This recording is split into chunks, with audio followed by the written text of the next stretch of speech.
DD किसान, बदलते भारत की शान।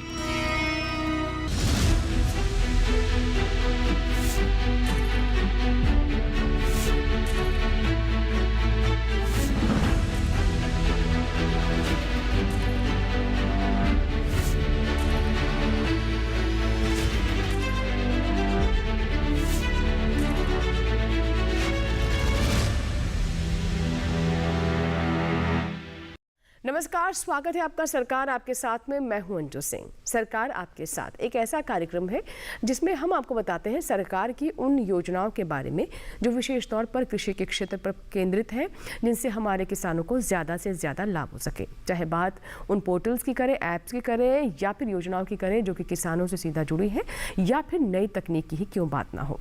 तो चलिए, आज की सरकार आपके साथ में हम किस नई योजना और ऐसी योजना के बारे में बात करने वाले हैं जिससे हम अम्ब्रेला योजना कह रहे हैं, उसके बारे में आपको बता दें। आज हम बात करेंगे एग्री स्टैक, जिसके अंतर्गत हर एक किसान को एक आईडी इशू होगा। ये एग्री स्टैक क्या है? इस किसान आईडी से किस तरह के लाभ हो सकते हैं? क्या इससे किसानों की आय में बढ़ोतरी होगी, या किसानों तक बेहतर पॉलिसीज पहुंच पाएंगी, या किसानों को और बेहतर तरीके से योजनाओं का लाभ लेने में मदद मिलेगी? इन तमाम सवालों के जवाब आज के सरकार आपके साथ कार्यक्रम में आप तक पहुंचेंगे। आगे बढ़े उससे पहले देखिए योजना का सार।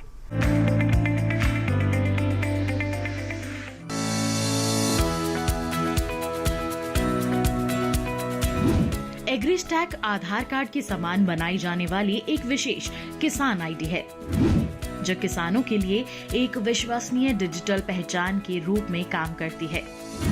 इसे बनाने और सहेजने की जिम्मेदारी राज्य सरकारों और केंद्र शासित प्रदेशों की है। एग्री स्टैक के 3 घटक हैं। पहला, किसान रजिस्ट्री है। आधार के समान डिजिटल किसान आईडी इसी के अंतर्गत बनाई जाती है। दूसरा घटक, भू संदर्भित गाँव के नक्शे हैं। इसके अंतर्गत आईडी को किसानों के भू रिकॉर्ड, डेमोग्राफिक डिटेल और पारिवारिक विवरण से जोड़ा जाएगा। तीसरा घटक, बोई गई फसल की रजिस्ट्री है। इसके अंतर्गत मोबाइल आधारित सर्वेक्षण के माध्यम से बोई गई फसल का विवरण आईडी से जोड़ा जाएगा। इस तरह का सर्वेक्षण हर फसल सीजन में हुआ करेगा।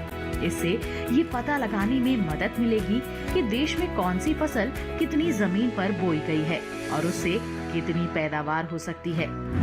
अगर किसी किसान की भूमि रिकॉर्ड विवरण में कोई बदलाव होता है तो ये आईडी उस विवरण को अपने आप अपडेट कर लेगी।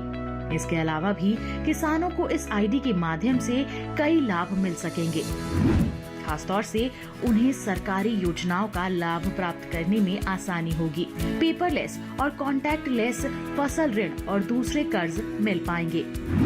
जरूरत के अनुसार किसान को व्यक्तिगत कृषि विस्तार सेवाएं प्राप्त हो सकेंगी। सभी लाभ सीधे और पारदर्शी तरीके से हस्तांतरित हो सकेंगे और मार्केट से संपर्क का विस्तार भी होगा।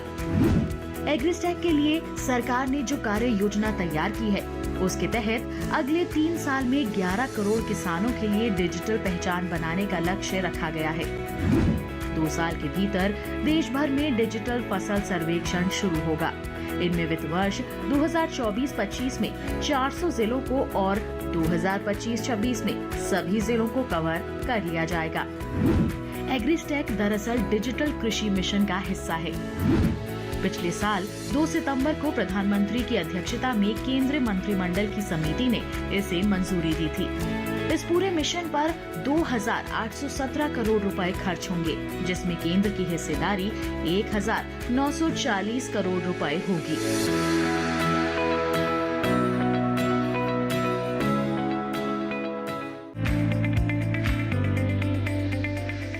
तो ये था योजना का सार। इसी के साथ ही सरकार आपके साथ में फिलहाल वक्त है छोटी सी ब्रेक का। ब्रेक के बाद भी सरकार आपके साथ जारी रहेगा, कहीं मत जाइएगा, देखते रहें सरकार आपके साथ।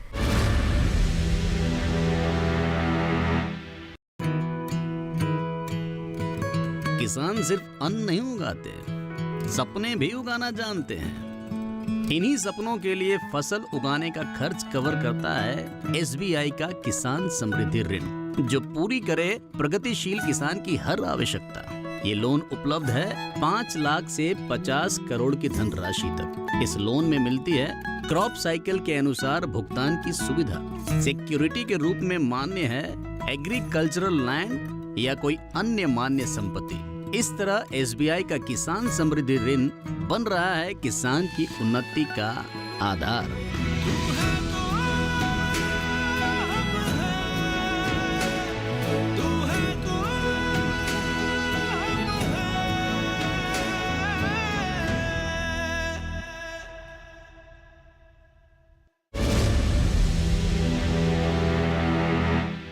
ब्रेक के बाद आपका स्वागत है। आप देख रहे हैं सरकार आपके साथ। आज हम बात कर रहे हैं एग्रीस्टैक के बारे में। आइए अब रुक करते हैं एक्सपर्ट का।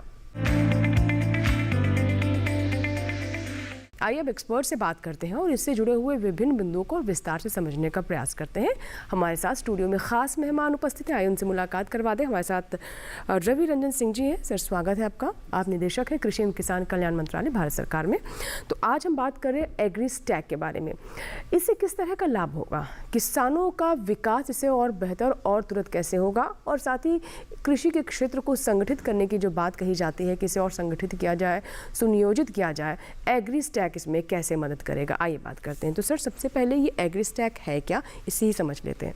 बेसिकली एग्रीस्टैक भारत सरकार कृषि मंत्रालय के द्वारा एक बहुत बड़ा रजिस्ट्री बनाया जा रहा है जिसके 3 मुख्य घटक हैं। एक है जिसमें कि किसान आईडी, जो डिजिटल आईडी प्रदान किया जाएगा जितने भी किसान हैं भारत देश में। दूसरा जो घटक है वो उस किसान के पास कौन सा भूखंड है और कितना उसका साइज़ है वो उस रजिस्ट्री में रहेगा। और तीसरा है कि उस भूखंड में कौन सी फसल बोई जा रही है उसका एक पूरा रजिस्ट्री मेंटेन किया जाएगा। तो मुख्यतः ये 3 घटक रहेंगे जो कि एग्रीस्टैक के अंतर्गत रहेगा।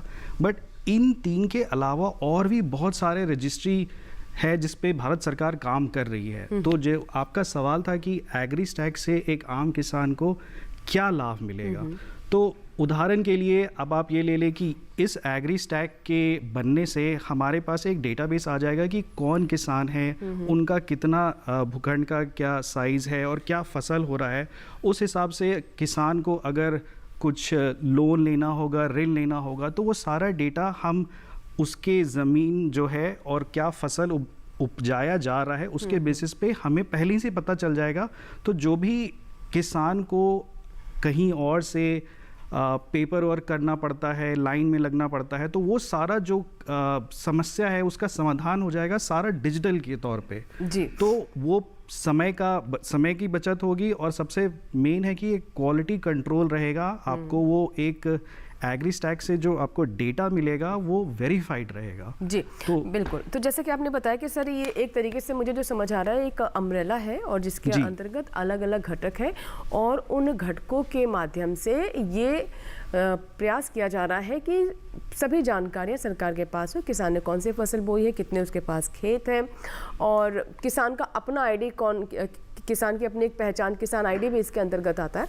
तो सर क्योंकि पहले से भी हमारे पास आधार कार्ड चल रहा है, हमारे किसान जो फसल बोते हैं, फसल बीमा योजना भी एक अपने आप में स्कीम है, अगर उन्होंने किसान क्रेडिट कार्ड लिया है, किसी तरह का ऋण लिया तो हो ही जाता है। तो इस एग्रीस्टैक से इन सभी जानकारियों को जो अलग अलग योजनाओं के माध्यम से सरकार के पास पहले है, इसको इकट्ठा करने में कैसे मदद मिलेगी? नहीं, तो अब ये हमारा उद्देश्य ये है कि जो भी ऐसे स्कीम्स चल रही हैं जहाँ भी किसान का डेटा जो भारत सरकार के पास है, वहाँ पे हम वो किसान जो डिजिटल आईडी जो हम बना रहे हैं वो उसको जोड़ा जाएगा, ताकि जो हमारे पास अभी जो डेटा मिलेगा वो बिल्कुल ही करेंट रहेगा और एक्यूरेट रहेगा, क्योंकि किसान रजिस्ट्री में हम आधार को भी इंटीग्रेट कर रहे हैं। तो जो भी अभी हमारे पास टेक्नोलॉजी है जिसके यूज़ करने से हम ये आइडेंटिफाई कर सकते हैं कि हाँ सही में ये किसान है, उसका जो KYC हो के आधार से डेटा हम लोग ला के एक जो रजिस्ट्री मेंटेन करेंगे, तो उसकी क्वालिटी के बेसिस पे हम जितने भी स्कीम्स हैं उसमें हम जोड़ के उसका आगे लाभ किसानों को दिया जा सकता है। जी बिल्कुल। तो सर ये किस तरीके से हमारे किसान बनवा सकते हैं? क्या ये क्योंकि पहले कई सारी स्कीमों में किसान रजिस्टर्ड हैं, चाहे प्रधानमंत्री किसान सम्मान निधि योजना हो, जैसे मैंने किसान क्रेडिट कार्ड की बात की, फसल बीमा की बात की, अगर हमें ये डिजिटल आईडी या एग्री स्टैक की हम बात कर रहे हैं तो ये आईडी बनेगा कैसे? क्या किसान को खुद जाके बनवाना पड़ेगा या फिर ये एक अपने आप में एक पूरा एक सिस्टम है जो कि किसानों के आईडी बनते रहेंगे उस सिस्टम के तहत? जी, किसान रजिस्ट्री बनाने के अभी 4 स्रोत हैं, मतलब 4 तरीके हैं। एक तो वो सेल्फ खुद ही बना सकता है, ऐप के थ्रू कर सकता है। दूसरा है आपको CSC सेंटर्स हैं, वहाँ पे आपको जाना पड़ेगा। जी जी बिल्कुल, वहाँ जाना पड़ेगा और वो आपको किसान आईडी बनाने में मदद करेंगे। तीसरा है कि बहुत राज्यों में एक कैंप लेवल ऑर्गेनाइज किया जा रहा है जिसकी जानकारी पहले से दे दी जाती है कि इस क्षेत्र में एक कैंप ऑर्गेनाइज किया जाएगा, तो आसपास के जितने भी किसान हैं वहाँ आ जाए और वहाँ पे स्टेट के अधिकारी रहते हैं जो आपको किसान आईडी बनाने में मदद करेंगे। तो ये तीसरा हो गया। चौथा हो गया एक सहायक मोड होता है जिसमें राज्य के तरफ से कुछ सहायक होते हैं जो कि कृषि सखी हो सकते हैं और भी स्टेट के द्वारा जो डेजिग्नेटेड ऑफिशियल होते हैं वो घर घर जाते हैं और आपको एक तरीके से मदद करेंगे किसान को वो आईडी बनाने में। तो इन चारों में से जो भी तरीका आसान लगे किसान उसका उपयोग करके आईडी बना सकते हैं। जी जी। अब सर ये जानना चाहूँगी मैं किसान के एंगल से, किसान की तरफ से, कि किसान आखिर इसे क्यों बनवाए? क्योंकि जब हम बात करते हैं किसी भी तरह के आईडी की तो हमें एक ये मानव स्वभाव है कि आप ये जानना चाहते हैं कि इससे मुझे लाभ क्या होगा। ठीक है, सरकार के पास डेटा आ जाएगा, लेकिन एक किसान के तौर पर अगर हम जानना चाहें कि वो आईडी खुद जाकर खुद एफर्ट्स करके क्यों बनवाए, उससे इससे किस किस तरह के लाभ हैं? नहीं तो अब देखिए, लाभ तो इसमें जैसे वही आपने उदाहरण दिया था फसल बीमा योजना हुआ या लोन का ऋण ये लेने की बात जो आपने कही है, तो उसमें जो पहले डेटा हम लोग जो ले रहे थे वो उतनी क्वालिटी कंट्रोल नहीं था। बहुत सारे चीज़ें हम लोग मान के चल रहे थे कि जो डेटा हमें मिल रहा है वो सही है। तो अब सरकार की मुहिम रही है कि जो भी हमारे पास डेटा है वो पहली बात क्वालिटी रहे, गुणवत्ता उसमें सही रहे। तो अब जब जैसे ही रजिस्ट्री ये फार्मर किसान आईडी बनेगा तो सरकार के पास आ जाएगा कि ये किसान है, कहाँ पे है, इसका भूखंड कितना है और कितना फसल हो रहा है। जी जी। उस हिसाब से उसको जो भी स्कीम में जो भी लाभ देना होगा वो सरकार के हिसाब से ऑटोमेटिकली प्रदान की जाएगी। तो इसमें जो मिडिल मैन, बिचौलिए, ये सब जो भी होते हैं वो सारे हट जाएंगे and direct transfer, direct verification, paper की कोई ज़रूरत नहीं रहेगी और ये मतलब जो टाइम लगता था वो टाइम का बहुत बचत होगा। जी जी। सर अब ये मैं जानना चाहूँगी कि जैसे किसान, आपने बताया कि कैसे टाइम की बचत भी होगी और क्योंकि पूरी जानकारी होगी सरकार के पास तो वो तुरंत चीज़ें हो जाएंगी, लेकिन यहाँ पर ये भी जानना महत्वपूर्ण हो जाता है कि क्योंकि ये डेटा का मसला है तो किसान या फिर पूरे देश के जो किसानों का एक डेटा आप संगठित करने की कोशिश कर रहे हैं, तो इसकी सेफ्टी, सिक्योरिटी, इसे सुनिश्चित करने के लिए क्या किया गया? नहीं, इसके लिए तो भारत सरकार प्रतिबद्ध है। हमारा जो अभी नया DPDP एक्ट अभी लागू हुआ है, आधार एक्ट है और IT एक्ट है, तो ये जितने भी एक्ट के तहत ही हमारा डेटा का जो यूज़ होगा, उसका कैसे उपयोग करना है, किसको देना है, कितना डेटा देना है, ये पूरा हमारा जो इंफ्रास्ट्रक्चर रहेगा उसी के बेसिस पे ये बनाया जा रहा है। तो सिक्योरिटी कंसर्न बिल्कुल भी नहीं रहेगा। पूरा हमारी तरफ से कोशिश यही रहेगी कि ये सेफ एंड सिक्योर रहे। जैसे आधार का डेटा बनाया जा रहा है और मेंटेन किया जा रहा है, उसी के तर्ज पे एग्री स्टैक का डेटा भी सेफ एंड सिक्योर रहेगा। जी, तो इस डेटा को सर आगे किस किस क्षेत्र में और इस्तेमाल किया जा सकता है और इसका विस्तार किया जा सकता है, जो हम एग्री स्टैक की बात कर रहे हैं? जी, तो जैसा कि बताया कि एग्री स्टैक मुख्यतः 3 घटक हैं, बट उनके अलावा और भी बहुत सारे सहायक रजिस्ट्रीज हैं जो कि हम जिस पे काम कर रहे हैं, जैसे कि फर्टिलाइज़र हो गया,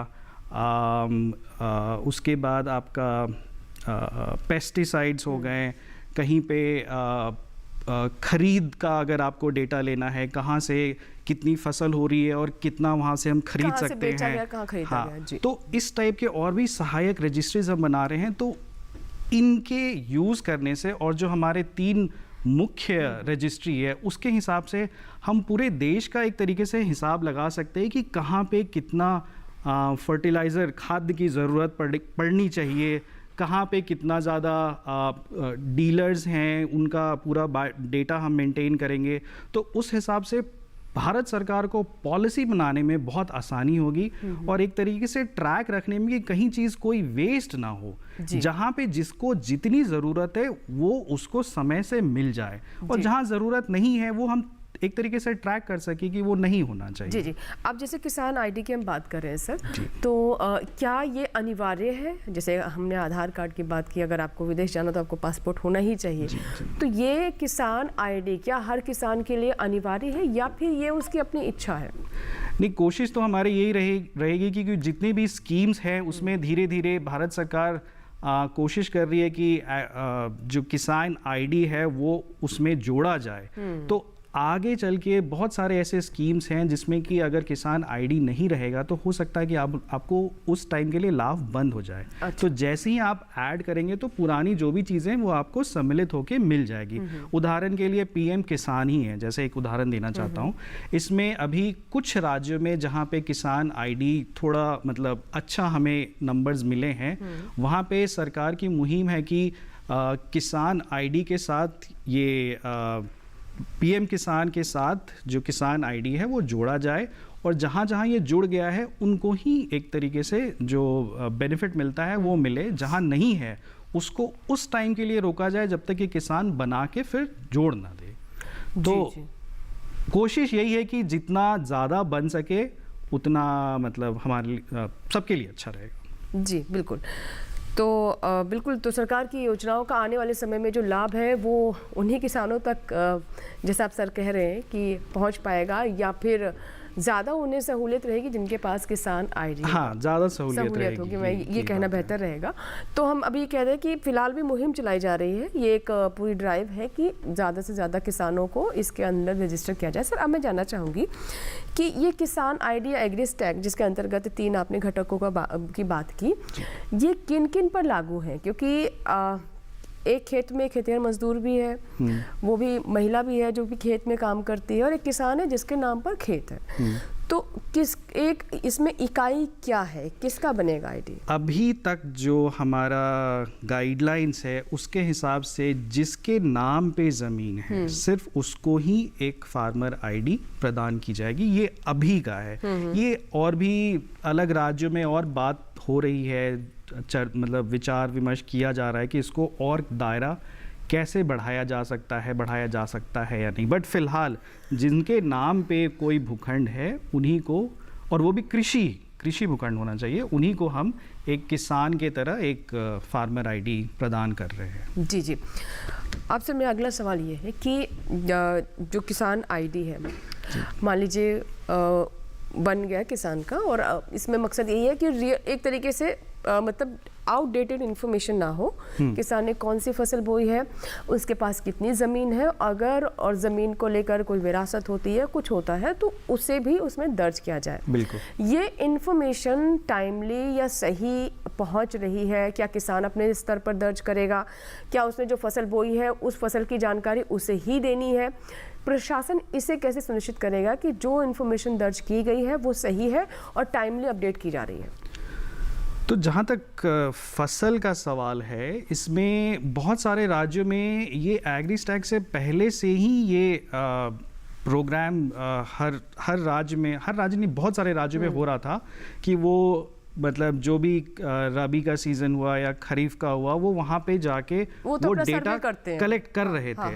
अभी उसी को हमने एक सुनियोजित तरीके से एग्री स्टैक में लेके आए। तो जहाँ तक क्रॉप या फसल का रिकॉर्ड लेने की बात है वो पहले भी हो रहा था, अब उसको थोड़ा और हमने अच्छे से किया है। और अच्छे से कहने का मतलब है कि राज्य के द्वारा जो नॉमिनेटेड लोग हैं, किसान नहीं, वो जो कुछ सर्वेयर है, वो उसी प्लॉट पे जाके, भूखंड पे जाके उनको फोटो लेना होता है। तो इससे एक पारदर्शिता बनी रहेगी और हमें पता रहेगा कि सही में यही फसल बोया गया था। जी जी। तो वो एक सैंक्टिटी जो पूरा डेटा का है वो हम चाह रहे हैं कि उस हिसाब से रहे।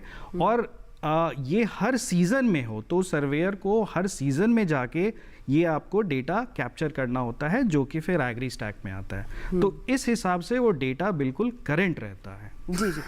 अब क्योंकि देखिए सर, कृषि जो मसला है वो विषय जो है वो राज्य का होता है, और जो ये एग्री स्टैक है ये केंद्र और राज्य अपने समन्वय के साथ करेंगे। और अभी भी हम जानते हैं कि कई राज्यों में ऐसा है कि केंद्र की जो स्कीमें हैं वो नहीं चल पाती हैं, या फिर जो भी समन्वय है उसकी कमी आती है। इस एग्री स्टैक को पूरी तरीके से पारदर्शिता के साथ आगे बढ़ाने की दिशा में, और साथ ही कि एक जो पूरा प्रयास है कि पूरे देश के किसानों का डेटा पूरी तरीके से संगठित हो सके, सुनियोजित तरीके से उसे सरकार इकट्ठा कर सके। तो ये केंद्र और राज्य का समन्वय ये किस तरीके से सुनिश्चित किया जा रहा है और इसमें कैसे कार्य किया जा रहा है? देखिए, ये तो होता है कि ये जब भी शुरुआत करने से पहले हर राज्य के साथ हम एक केंद्र का एक MOU साइन होता है, जिसमें ये प्रॉपर निर्देश रहता है कि राज्य की क्या जिम्मेदारी रहेगी और सेंटर केंद्र की क्या जिम्मेदारी रहेगी, राज्य के पास क्या डेटा रहेगा, सेंटर के पास क्या डेटा रहेगा। तो उन सब मानकों पे अगर राज्य अग्री करते हैं तभी वो MOU साइन करते हैं और फिर हम आगे बढ़ते हैं। तो सर, अब एग्री स्टैक में क्या किसी तरीके से जो एक निजी क्षेत्र है उसकी भी कोई भूमिका है? अभी तो फिलहाल नहीं है, बट आगे चल के ये ज़रूर होगा, क्योंकि हम चाहते हैं कि जो ये रजिस्ट्री बने इसका ज़्यादा से ज़्यादा लोगों को लाभ हो सके। तो जो सरकार के पास से कोई ऐसी सर्विसेज नहीं मिल रही हैं, बट अगर कोई निजी कंपनी उसको यूज़ करके अगर किसानों का भला कहीं पे हो रहा है तो वो डेफिनेटली हम वो आगे के जो सोच है उसमें ये इंक्लूडेड है, बट फिलहाल नहीं अभी। जी जी, ठीक है सर। अब बात करते हैं सर भौगोलिक स्थिति की। हम जानते हैं कि हमारे देश में बहुत विविधता है, और अगर हम पूर्वोत्तर के राज्य की बात करें तो वहाँ की अलग चुनौतियाँ हैं, पहाड़ी क्षेत्रों की अलग चुनौतियाँ हैं, फिर कोस्टल इलाके हैं। तो इन चुनौतियों को भी क्या एड्रेस किया गया है इसके अंतर्गत? हाँ बिल्कुल, क्योंकि जैसा मैंने बताया कि सारे राज्यों के साथ हमारी मीटिंग होती है, मंत्रणा होती है, और सबकी जो अपनी समस्याएं हैं उसके हिसाब से हम कुछ नियमों में थोड़ा सा तब्दीली लाते हैं, ताकि हर राज्य, चाहे वो नॉर्थ ईस्ट में हो या साउथ में हो या कोस्टल है या प्लेटो है, वो सब के सब इस एग्री स्टैक में सम्मिलित हो सके। जी जी। तो कोशिश हमारी यही है कि सारे राज्य आ सके। जी जी जी। सर, अंत में मैं जानना चाहूँगी कि किसानों की तरफ से इसको लेकर किस तरह का रिस्पांस है, और जो हम बात करें किसान आईडी की, तो अगर, क्योंकि देखिए आधार कार्ड तो पहले ही है, तो अगर हम कहें कि ये किसानों का अलग से एक आधार कार्ड है तो क्या ये सही होगा? आधार कार्ड जैसा है, आधार कार्ड तो नहीं बोलेंगे, क्योंकि आधार कार्ड में कुछ और चीज़ें कैप्चर होती है, आपकी डेमोग्राफिक चीज़ें कैप्चर होती है। इसमें आपके जो एग्रीकल्चर रिलेटेड डेटा होगी, तो वही मतलब समान है, आधार तो नहीं कहना चाहिए। और इंटरेस्ट तो बहुत है, हमने लगभग 6 करोड़ से ज़्यादा बना लिया है, और प्रतिदिन ये मतलब संख्या बढ़ते जा रही है, तो उसमें कोई दो राय नहीं है। जी सर, बहुत बहुत शुक्रिया स्टूडियो में आने के लिए, और एग्री स्टैक के बारे में इतने विस्तार से जानकारी आपने दी, और हमें पूरी उम्मीद है कि जिन किसानों के मन में कुछ संशय थे, कुछ आशंकाएं थी, वो भी ज़रूर दूर हो गई होंगी कि इस आईडी को बनाने से आपको किसी तरह का नुकसान नहीं है, लाभ ही लाभ है, ताकि सरकार तक आपकी पूरी जानकारी पहुँचे और आपको किन चीज़ों की आवश्यकता है, अलग अलग क्षेत्रों में किन चीज़ों की कमी है, किन्हें बेहतर करने की आवश्यकता है, और बेहतर तरीके से सरकार ताकि उस दिशा में पॉलिसीज़ बना सके, योजनाएं बना सके। सर, बहुत बहुत शुक्रिया हमसे जुड़ने के लिए। तो इसी के साथ ही आज की सरकार आपके साथ में फिलहाल इतना ही। आपको हमारा आज का कार्यक्रम कैसा लगा, आप अपने सुझाव हम तक पहुंचा सकते हैं, या फिर अगर आप चाहते हैं किसी और योजना पर भी हम जानकारी लेकर आए तो ये भी आप हमें बताएं। हमारा ईमेल आईडी आप नोट कर लें। हमारा ईमेल आईडी है sarkarapkesath@gmail.com। आप सोशल मीडिया के माध्यम से भी हमें संपर्क कर सकते हैं। इसके लिए फेसबुक पर जाएँ, सर्च बॉक्स में सरकार आपके साथ टाइप करें, हमारा आईडी खुल जाएगा, जिसे आप फॉलो कर सकते हैं, वॉल पर लिखकर या मैसेंजर के माध्यम से अपनी बात हम तक पहुँचा सकते हैं। इसके अलावा आप हमारे कॉल सेंटर नंबर पर भी कॉल कर सकते हैं। सरकार आपके साथ कार्यक्रम का कॉल सेंटर नंबर नोट कर लें, 1800-113-060। सोमवार से शनिवार सुबह 6 बजे से लेकर 10 बजे के बीच आप इस नंबर पर कॉल कर सकते हैं। अपनी बात रिकॉर्ड करवाएं जो कि हम तक पहुंच जाएगी, और उस बात आपका सुझाव जो भी है, जो भी सवाल है, उसे हम कार्यक्रम में शामिल करेंगे। चलते चलते ये भी बता दें कि आप हमारा ये कार्यक्रम यूट्यूब चैनल पर भी देख सकते हैं। इसके लिए टेलीविजन स्क्रीन पर दिखाए जा रहे इस QR कोड को स्कैन करें और यूट्यूब पर भी देखें सरकार आपके साथ। इसी के साथ ही यहाँ लेंगे आपसे इजाज़त। सरकार आपके साथ के एक नए अंक में नई योजना और एक्सपर्ट के साथ फिर होगी आपसे मुलाकात। तब तक आप बने रहें दूरदर्शन किसान के साथ। नमस्कार।